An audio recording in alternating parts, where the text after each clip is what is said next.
Yes, bakunzi b'Intare Official, ibintu birakomeye, intambara yashyushye, intambara urugamba rwabaye urugamba hagati ya M23 twirwaneho, aho bari kurwanya FRDC Wazalendo ndetse na FDNB. Ubu ngubu ibintu bimeze nabi, ubuca bugiye butandukanye bwamaze gufatwa n'intare za Sarambwe ziri kumwe n'amadubu.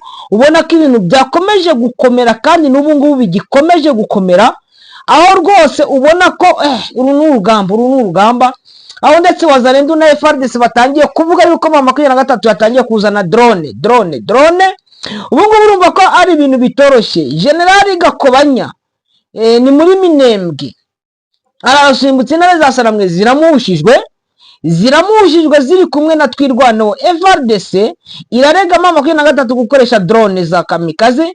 Inama ya Doha yamaze guhagarara, hamaze gutegurwa n'ubundi ibyo bamaze gutegura, bivuga ko M23 ndetse na twirwanaho bamaze gutegurira ibice bigiye bitandukanye. Ubona ko igisirikare cya Kongo cyangwa coalition ya Wazalendo na FRDC ubu ngubu ibyabo byamaze gusubirwamo.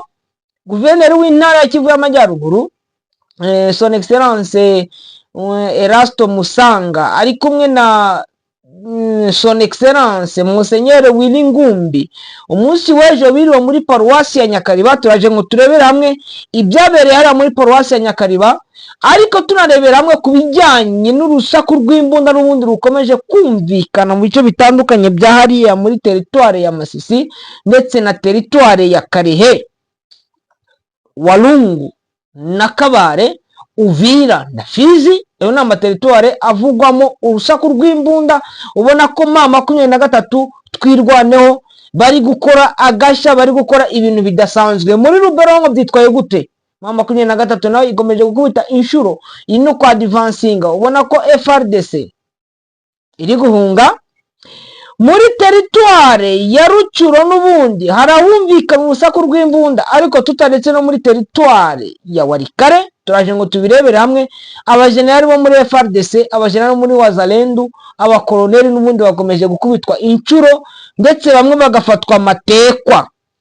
Katubirebere hamwe, ariko reka dutangire kuri no nkuru, ntabwo ndibuze kwitindaho. Ni inkuru aho guverineri w'intara ya Kivu y'Amajyaruguru yageze muri paruwasi ya Nyakariba, ahantu hari hakomejwe abakristo ba Kiliziya Gatolika. Murabizi ko muri Kiliziya Gatolika bamo kubatizwa, guhabwa Ukaristiya, gukomezwa, ubundi hakazaho gushingirwa. Gushingirwa rero ijyanwa no guhabwa ubusaserdoti cyangwa kukwiha impano, ukaba umumasere cyangwa umubikira, ubundi bikazarangizwa n'isakramento ryo bita ryo gusigwa kw'abarwayi. Niyo ngo hari sakramento navuga ko ari rya gatatu ryabonetse hariya muri paruwasi ya Nyakariba nyuma y'imyaka 3. Son Excellence Monseigneur Willy Ngumbi cyangwa musenyeri wa diocese ya Goma atagera muri ya paruwasi ya Nyakariba, yabashije kongera kuhagera, aza gukomeza abantu benshi bageraga muri magana. Bahawe ikana sakramento ryo gukomezwa, confirmation. Ariko guverineri w'intara ya Kivu y'Amajyaruguru Bahati Musanga akomoka muri Bashari Mokoto, iriya ni nayo sheferi yakomokamo muri sheferi ya Bashari, aza kuvuga ati ntabwo tuzemera ko abapadiri babahangaha batanywa amata. Ati mbahaye inka 2, ariko izo nka 2 ziherekejwe n'imitavu kugira ngo bajye bakamirwa. Yabakamiye. Imana iguhe umugisha Monsieur Gouverneur, Imana iguhe umugisha, urakagira amata nabo kuyanywa. Abantu bari Burayi, abari muri Amerika, mu Burundi, Tanzania, u Rwanda, Uganda, Afrika y'Epfo, muri Afrika y'Uburengerazuba, abo mwese turabasuje. Abari za Canada, Norvège, Belgique, mwese mbasuje niriwe mbavuga mu mazina mwabonye. Abakomoka muri paruwasi ya Nyakariba muraho, abakomoka muri paruwasi ya Matanda muraho, paruwasi ya Mweso muraho, paruwasi ya Gatwe muraho, paruwasi ya Bibwe muraho, paruwasi ya Kichanga muraho, paruwasi ya Matanda ikore nayivuze, paruwasi ya Masisi, paruwasi ya Mutongo, bose ndababwiye ati Imana ibahe umugisha. Paruwasi ya Mubandana, Imana ibahe umugisha. Ngendo mu Gatolika nababwira ko n'ubundi confirmation zigiye gukomeza n'ubundi. Son Excellence Monsieur Evêque Ngumbi ko azabageraho, ariko reka tunashimire guverineri w'intara watanze inka zikamwa kuri paruwasi ya Nyakariba kugira ngo Padiri Diogene anywe amata. Padiri Diogene muraho murakomeye aho ngaho muri paruwasi ya Nyakariba, amajyambere iwacu. Nabonye ko amajyambere muri kuyazamura neza rwose, ko kiliziya iri kuzamuka mu buryo bwihuse. Reka twigira ku mirwano rero, tumaze twavuga ku bijyanye n'iby'iyobokamana, ariko tunashimira diaspora yose ikomoka muri paruwasi ya Nyakariba, abo kwa Padiri Simon, kwa Muzehe Simon afite umupadiri maze yitwa Theogene Mpanga, kwa Castra nawe maze ari umumaseri ukomoka kwa Busimba. Aho ngaho ndabasuhuje mwese aho muherereye, Imana ibahe umugisha kandi mugire Imana n'amafaranga. Imirwano itoroshye hagati y'aba 23 na Wazalendo imaze amezi 3 muri teritwari ya Walungu. 23 na Twirwaneho bafashe ikindi gice kinini kuko twaje kukivugaho, yari muri groupement ya Mulamba, muri hakaza hariya muri centre ikome ya Kaniola. Ni ku munsi w'ejo, ariko no munsi wa none n'ubundi habereye imirwano itoroshye mu nkengero zariya za Kaniola, aho Wazalendo baje kugira ngo bisubize hariya, ariko bashakaga kugira ngo baze gutwara imirambo yabo. Twumvikane tugendane neza, ni imirambo yabo yaguye mu bice bigiye bitandukanye bya hariya. Abarundi, FRDC, Wazalendo na FDLR bahaguye ku bwinshi kuri uno munsi uri ku itariki 8 kino gicamunsi, ariko mu gitondo niho babashije kuza, baje bashaka kugira ngo baze gutwara ya mirambo yabo 23 na Twirwaneho, bayobowe na Fande Charles Sematama. Nanjye mpamvu ni Charles Mafieri, ariko Fande mon colonel Charles Mafieri muraho murakomeye, Fande Kabaka murakomeye aho muri, Fande Kabaka, Colonel Kabaka turabasuhuje, Colonel Kotango muraho murakomeye, mugire Imana n'amafaranga, byo mbifurije. Kwa General Sematama Charles cyangwa Charles bafatanyije n'ingabo ziri hariya ziyobowe na Colonel Gakufi, bakubise barashwanyaguza mu bice bigiye bitandukanye n'ubundi bya hariya, bakubise barashwanyaguza mu buryo bwuzuye rwose, bashwanyaguje bakubita za Wazalendo bazivana muri kiriya gice cya Kaniola. Bari baje muri iki gitondo, ubu ngubu bamaze kubageza ku mupaka wa Shabunda. Kanongere mbivuge ku mupaka wa Shabunda, reka mbivuge gahoro nitonze kugira ngo Wazalendo batanyumva wenda bakagaruka kugira ngo baze kongera ko bagira icyo bakora, ariko bamaze kumugeza ku mupaka wa Shabunda.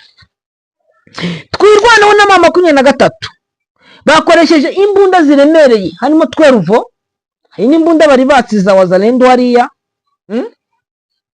Ariko reka uno muvandimwe uri hariya ni umuzalendo ukomoka hariya za Kagusa, ari kumwe n'Abazalendo bari hariya. Kamwereke message yanyoherereje ngo muraho umuvandimwe Cleva Bemba, nanjye ndavuga ngo turaho. Mu mirwano itoroshye hagati ya 23 na Wazalendo imaze amezi 5 muri teritwari ya Walungu. 23 na Twirwaneho bafashe ikindi gice kinini, ni muri groupement ya Mulamba na centre ikome ya Kamaniola. Ni ku munsi w'ejo, ariko no ku munsi wa none imirwano ikaba yakomeje, aho 23 na Twirwaneho barasha ama position menshi, ariko umupaka wa Walungu na Shabunda ni baharasiye cyane, ni muri groupement ya Mulamba, ndetse banafata centre ya Kaniola iri ku nkengero ya Walungu muri teritware. Agakomeza atubwira ngo ni muri groupement ya Mulamba, ndetse inafata centre ya Kaniola. Teritware ya Shabunda iri hafi aho ngaho. Ubona ko 23 na Twirwaneho ubu ngubu bamaze kwegereza kwinjira muri teritware ya Shabunda. Amakuru aturuka hano n'ubundi muri teritwari ya Walungu muri groupement ya Mulamba nuko muri kino gitondo Wazalendo benshi bapfuye baje gutanga, donc baje gutwara imirambo yabo yapfiriye hariya. hano bikavuga ko bazanye ramforo yaturutse Shabunda n'abandi baturuka muri Maniema, abo baje gutanga ramforo kuri Wazalendo na FARDC none nizo za Mayimayi. Andi makuru nayo akavuga ko M23 nayo iri kuzana ramforo y'abasirikari ndetse n'ibikoresho muri axe ya Kaniora. Urabyumva, hari abavuga ko yamaze kuzanamo n'ibifaro bari guturuka Bukavu, abandi bagaturuka muri territoire ya Kabare, nuko ngo hafi ya hariya bari kuzamujya za Panzi n'ahandi hagiye hatandukanye, bavuga ko aribo bari kuzamuka n'ubundi bari kuza. Bivugitse ko intare za Sarambwe n'ubundi na Twirwaneho bamaze kwa advancinga n'ubundi bari kwerekera muri kiriya gice cyo muri Shabunda. Aho ngaho murabyumva neza, uvuga ngo Shabunda ishobora kuba Shabunda mu kanya ariko ikaza kuba Tombe mu buryo bugiye butandukanye. Murabyumva namwe bakunzi b'Intare official. Intare za Sarambwe zanutse bya bindi byo kuba ngo ibya Doha ngo ibya Henahe, ibyo ngibyo babona yuko bitakirimo. Reka dukomeze tugendane n'ubundi, reka turebere hamwe ano makuru n'ubundi avuga ni muri Sud Kivu. Bo bavuga ngo drone kamikaze za M23 zamaze kurasa hariya Kaniora. Ibi ni bivugwa n'igisirikare cya FARDC, kibivuga. Bakavuga ko drone kamikaze zakoreshejwe na M23 babombarda mu birindiro byose bya Wazalendo ndetse na FARDC. Ibyo ni ibivugwa ko byakozwe ku munsi w'ejo, ndetse muri iki gitondo n'ubundi bikaba bibyutse biri gukorwa, ariko bakavuga ati M23 ikurasisha imbunda ziremereye hariya. Ibyo ni bitangazwa na guverineri w'intara wa Undire mu buhungiro na exil, uriya bimwita ngo ni Professeur Jean-Jacques Purusi.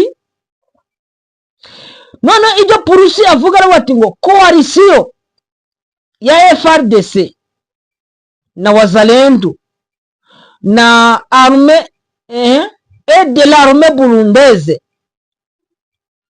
ngo bari gusubira inyuma hejuru yo gutinya imbunda ziremereye, ndetse ngo bari gukora ngo bari gusubira inyuma, ngo bagombaga kumontaso ngo ariko ntibari kumontaso, ahubwo bari gusubira inyuma hejuru y'ibitero ndetse n'imbaraga z'aba M23 na Twirwaneho muri kiriya gice cya Walungu. Ngo no muri no minsi 3 ngo habonetse ramforo za Wazalendo, Abarundi, FARDC na FDLR, ariko ngo ntacyo biri gutanga. Ibi ni bivugwa na guverineri, akavuga ngo bashakije kugira ngo bamontaso muri territoire ya Walungu, territoire ya Karehe na territoire ya Mwenga no mu nkengero zayo, ndetse bakashakisha n'uburyo bakwinjira mu mujyi wa Bukavu. Nuko ngo FARDC, Wazalendo, Abarundi, FDLR bari bamaze gupanga ko bagomba kwigarura umujyi wa Bukavu, bakigarura umudoke territoire ya Mwenga, territoire ya Walungu na territoire ya Karehe. Ariko ngo bananiwe, ati M23 Twirwaneho bari gukoresha imbaraga z'umurengera. Iki kintu rero sinzi uburyo tuza kukivugaho, biragoranye cyane kumva ko guverinoma Kinshasa, ariko harandi makuru n'ubundi nibuze kubabwira uriya muntu uko wo bazanye hariya ku makuru yaje gutangaza ni na guverineri ni umuyobozi wa 33e region militaire. Ibyo yaje gutangaza n'ubundi ubona ko niba se nkawe abitangaje kuriya, ubundi urabona yuko FARDC yatsinda. Ntabwo yatsinda kuko we yashize ahagaragara n'ubundi ibyo yamaze gutegura, yamaze kubona aravuga ati ibi bintu koko nge namaze kubyibonera, ntabwo twatsinda urugamba. Sibyo, turaza n'ubundi wenda tuze kubirebera hamwe umwanya nuba ugihari. Hariya rero n'ubundi muri za Intumu haracyari imirambo, Biraro Mbiri haracyari imirambo, Gipupu haracyari imirambo ya Wazalendo, FARDC, FDL na FDNB, harimo n'abakoloneli ndetse n'abamajoro. Kubona ko ari ibintu bitoroshye bavandimwe nshuti z'Intare official. Hari umuvandimwe nabonye ari kunyandikira ari kuvuga ati ngo ngo Bemba ngo ngura akanyenzi, sinzi aho bajya bakura ubwo bunyenzi n'ubwo ujya bivuga ngo kuko mvugisha ukuri nkavuga amakuru ariho. None se zanirwa kuvuga ibintu biriho, nzabivuga uko biri, nzanabivuga rwose, nzabivuga nongere mbivuge, nzabivuga. Intambara yashyushye ni hakurya. Uyu ni umurundi bivuga ati ngo General Gakobanya aravuga uko mu barwanyi be amaze gutakaza 30%, 30% mu minsi 3. Uyu General Gakobanya afite abasirikari bangana ute? Umuntu utagiye ko amaze gutakaza 30%, asigaranye 70% y'ingabo yari afite, ubu yari afite abasirikari bangana ute kugira ngo avuga ati ngo maze gutakaza abasirikari 30%, yabona nifite asigaranye 70%, ndetse akavuga ko n'imbunda za musada nari mfite nazo inyinshi zimaze kugenda. Aha ni muri Minembwe, aha ni muri Minembwe. Murumva uko urugamba rwanga n'ubundi rutoroshye. Katwikomereza n'ubundi bakunze b'Intare Official, turebe no mu bindi bice nituze kureba, kuko hano uraya Gakobanya FRDC iburyo iri kurega bya bindi bya Douase, nabyo tuze kubijyamo koko, nabyo tuze kubijyamo. Ariko hano hari umuvandimwe n'ubundi watangiza amasengesho, iyo yise ngo ni Amani Ministry iyobowe na Bishop Faustin Rwakabuba, yahurije abanyekongo bo mu moko atandukanye mu giterane kigamije kubigisha kubana bose mu mahoro no mu bwumvikane. Mu giterane cyabereye i Kanyamanyora, ni muri teritwari ya Walungu mu ntara ya Kivu y'Amajyepfo, ni muri Burasirazuba bwa Repubulika Iharanira Demokarasi ya Kongo. Igiterane cyabaye kimaze iminsi, ariko kino giterane kibaye ndabona ko kimaze iminsi kibaye, wenda uno muntu abinyoreje none. Ni ukuvuga ngo ni igiterane cyabaye hariya, ariko ubona ko hari n'ibindi biterane n'ubundi biriho bishobora gukomeza kuzajya bigenda bibaho n'ubundi, ubona ko ari byo gushishikariza abantu kubana mu buryo bwuzuye, mu buryo bwiza, nk'uko M23 n'ubundi ikomeza kubashishikariza. Nabonye ko na guverineri nawe ati, ndetse na Winingumbe nawe ati ngo ubumwe, cyane cyane abakristu, ikiduhuje abo muri Ecclesia Catholique nuko turi abakristu, nta by'amoko. Muri Kivu rero nuko turi abakongomani, nta by'amoko. Aha ngaha n'ubundi wenda reka tunarebere hamwe ngo M23 yateye umugongo ibiganiro byari biteganyijwe i Doha.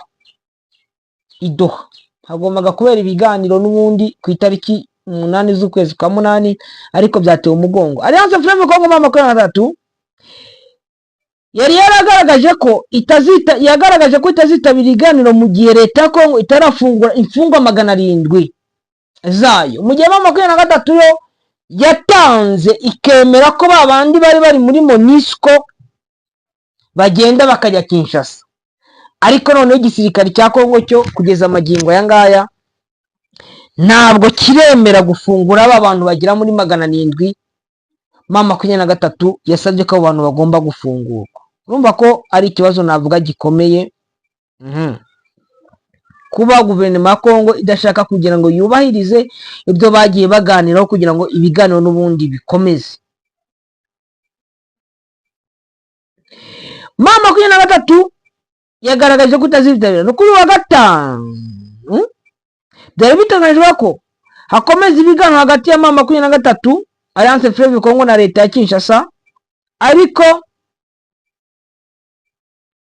abakabigiyemo ku ruhande rwa Alliance Fleuve Congo bavuze ko nta wabyitabira ku ruhande rwabo.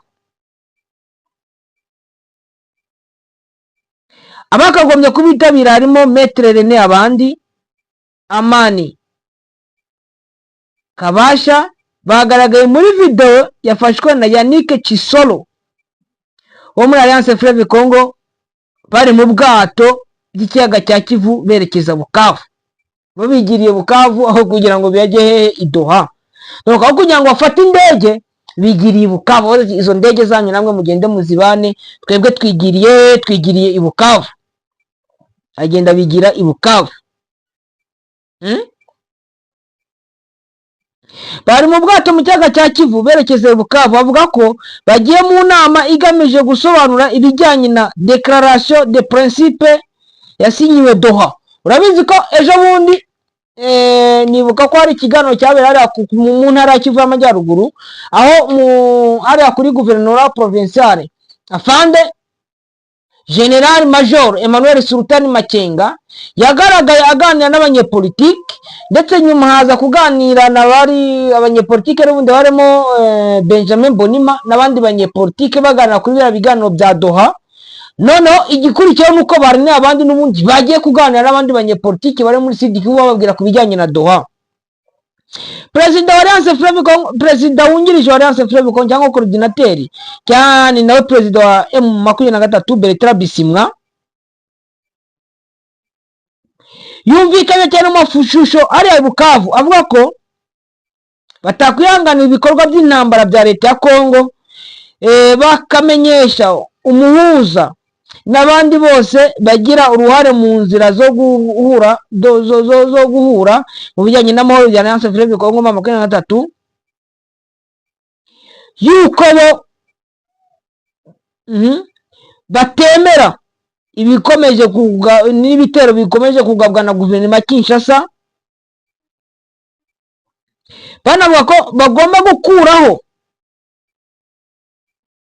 burundu ikibazo cyose gishyira mu kaga abasivile mu gihe haba nta kindi gikozwe, ko batazongera kwitabira biriya biganiro. Ni mu gihe usanga ko n'abashi abo mu bwoko bw'abashi bari kwibasirwa cyane hariya mu Burundi, bavuga ko Bertrand Bisimwa ari umurundi. Aka kantu kambabaje kumva ko niba Uburundi butari kumvikana na Bisimwa cyangwa na Alliance Fleuve Congo 23, kuki bafata abarundi bose bakagenda bakabashyira hamwe bakumva ko abarundi bagomba kwibasirwa hariya mu Burundi? Uriya mugabo ufite mapasa kari bamwita Cikulu, avukana na Cito, niyo mpamvu yanayise mapasa ni impanga. Mapasa we yitwa Cikulu, afite mwene nyine yitwa Cito, bavukana mu nda, ariko yafunzwe hariya mu Burundi kubera imodoka ze kuko zigera Bukavu zikagera Goma. Eske icyo